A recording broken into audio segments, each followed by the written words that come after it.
Hi students, good evening. Welcome to my channel RNR JEE mentor.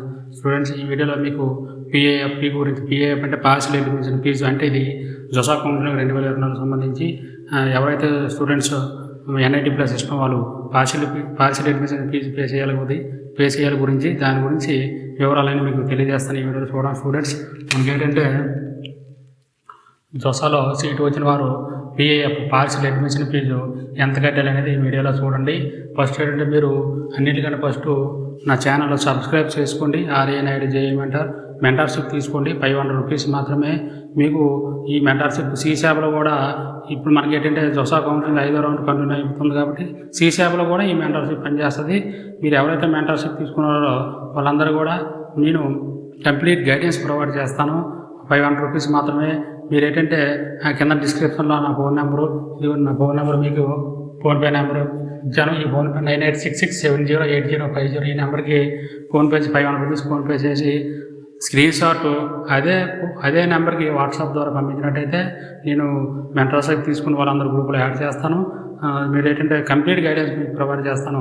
మీకు ఏంటంటే seat వచ్చే విధంగా నా గైడెన్స్ మీకు ఉంటుంది కాబట్టి చాలామంది స్టూడెంట్స్ జోసాలో సీట్లు కోల్పోయారు. అంటే సరైన విధంగా గైడెన్స్ లేక వాళ్ళకి వెబ్ ఆప్షన్స్ ఏ విధంగా పెట్టుకోవాలో వాళ్ళు తెలియక డాక్యుమెంట్స్ అప్లోడ్ చేసేటప్పుడు ఏ విధంగా క్వరీస్ రైజ్ చేయాలి, ఏ విధంగా మనకి ఏంటంటే అవన్నీ కూడా సాల్వ్ చేసుకోవాలి తెలియక చాలామంది సీట్లు కోల్పోయారు.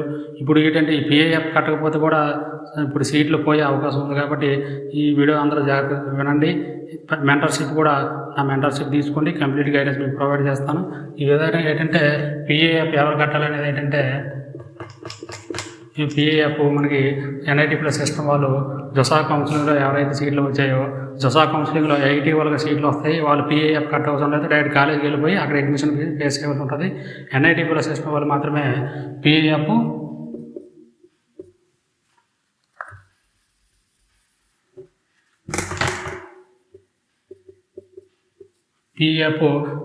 అంటే పార్షియల్ అడ్మిషన్ ఫీజు జోసా వెబ్సైట్లో లాగిన్ అయ్యి పే చేయవలసి ఉంటుంది. మీరు జోసా వెబ్సైట్ లాగిన్ అవ్వడానికి https://josa.nic.in లాగిన్ అయ్యి అందులో మీకు ఎప్పుడంటే 24th ఈవినింగ్ 5 PM నుండి 26th జూలై ఈవినింగ్ 5 PM వరకు పార్షియల్ అడ్మిషన్ ఫీజు మీరు పే చేయవలసి ఉంటుంది. మీరు జోసాలో లాగిన్ అయిన తర్వాత మనకి ఇలా డాష్ బోర్డ్ ఓపెన్ అవుతుంది కదా, ఇందులో ఈ సైడ్ లెఫ్ట్ సైడ్ ఉంటుంది పిఏఎఫ్ అని.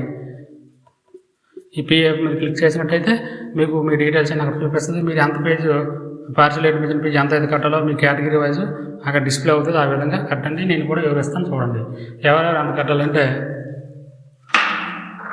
జనరల్ వారు, OBC NCL candidates, general EWS candidates 45,000 fee partial admission fee pay చేయాలి. అదేవిధంగా SC ST PW candidates 20,000 payment partial admission fee pay చేయాలి. అదేవిధంగా ఇంకోటి ఏంటంటే ఇక్కడ కేటగిరీ చేంజ్ అయిపోతుంటుంది.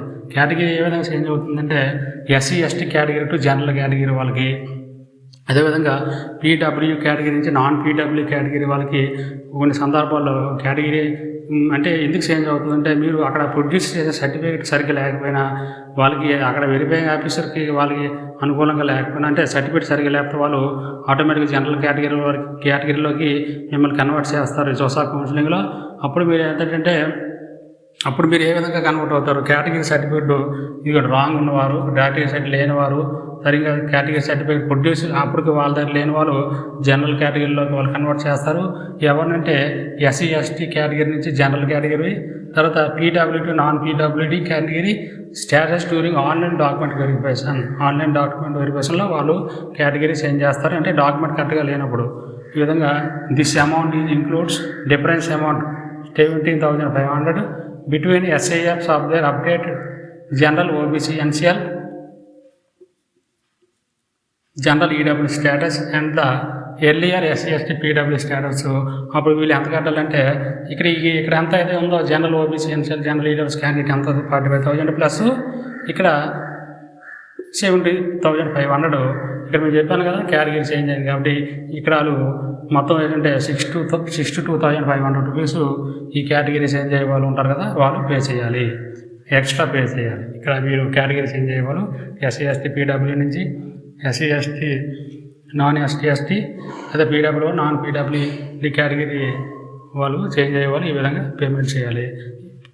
ఫీ పేమెంట్ దేని ద్వారా చేయాలనుకుంటే మీకు తెలుసు కదా, అంతకుముందు సీట్ వచ్చేటప్పుడు సీట్ యాక్సెప్టెన్స్ ఫీ పేమెంట్ చేస్తారు కదా, అదేవిధంగా ఇక్కడ కూడా అలా చేయాలి. ఫీ పేమెంట్ యూపీఐ అంటే ఫోన్పే ద్వారా కానీ, క్రెడిట్ కార్డు ద్వారా కానీ, డెబిట్ కార్డు ద్వారా కానీ, నెట్ బ్యాంకింగ్ ఆప్షన్ ద్వారా కానీ మీరు జోసా పోర్టల్లో ఏ విధంగా అవైలబిలిటీ ఆప్షన్ ఇస్తే ఆ విధంగా మీరు పేమెంట్ చేస్తారు. తర్వాత ఇన్ కేస్ ఏంటంటే మీరు ఫీ పేమెంట్ చేయనట్టయితే జూలై 26 5 PM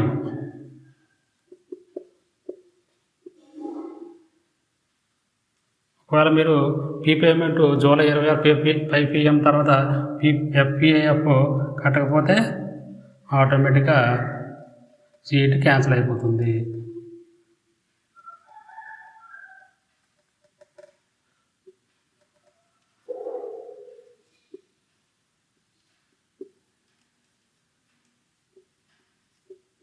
ఇది అనమాట. మీరు ఏంటంటే జూలై 26 ఈవినింగ్ 5 PM తర్వాత జూలై 26 ఈవినింగ్ 5 PM వరకు మాత్రమే ఫీ పేమెంట్ వాళ్ళు పోర్టల్లో అవైలబుల్ ఉంటుంది. జూలై 26 ఈవినింగ్ 5 PM తర్వాత మీరు పార్షియల్ అడ్మిషన్ ఫీజు కట్టిన వాళ్ళు ఎవరైతే ఉంటారో వాళ్ళందరూ సీట్లు ఆటోమేటిక్ క్యాన్సిల్ అయిపోయి సీశాబ్లోకి వెళ్తాయి. అన్నీ కూడా సీశాబ్లోకి వెళ్తాయి. సీశాబ్ అంటే సెంట్రల్ సీట్ ఎలొకేషన్ బోర్డు ఒక కౌన్సిలింగ్ ప్రాసెస్ ఉంటుంది. ఆ ప్రాసెస్లోకి ఈ సీట్లన్నీ కూడా క్యాన్సిల్ అయిపోయినవి. ఎవరైతే ఫీ పేమెంట్ చేయని వాళ్ళు పార్షియల్ అడ్మిషన్ ఫీజు కట్టిన వాళ్ళ సీట్లన్నీ కూడా సీశాబ్లో కన్వర్ట్ అవుతాయి. ఆ సీశాబ్లో స్పెషల్గా 2 రౌండ్లు ఉంటాయి. ఆ డీటెయిల్స్ అన్ని మీకు నెక్స్ట్ వీడియోలో తెలియజేస్తాను.